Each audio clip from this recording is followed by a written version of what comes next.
सरकारच्या वतीने ॲडव्होकेट प्रदीपसिंग राजपूत यांनी बाजू मांडली, तर त्यांचे ॲडव्होकेट दत्तात्रय घोडके यांनी उज्ज्वला थिटे यांच्या वतीने युक्तिवाद केला। उज्ज्वला थिटे यांनी उमेदवारी अर्ज फेटाळण्याच्या विरोधात निवडणूक अधिकाऱ्यांविरोधात ही याचिका दाखल केली होती। न्यायालयाने उज्ज्वला थिटे यांचे अपील फेटाळले। जिल्हा न्यायाधीश प्रशांत राजे भोसले यांनी उमेदवारी फेटाळण्याबाबत निवडणूक निर्णय अधिकाऱ्यांचा आदेश कायम ठेवला आहे।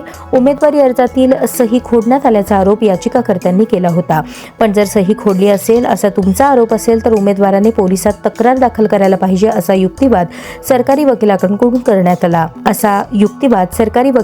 करण्यात आला। जवळजवळ 8 दिवसांपासून सुरू असलेल्या प्राजक्ता पाटील यांच्या बिनविरोध विजयानंतरची कायदेशीर अनिश्चितता आता दूर झाली आहे आणि त्यांचा बिनविरोध विजय अधिकृतपणे निश्चित झाला आहे।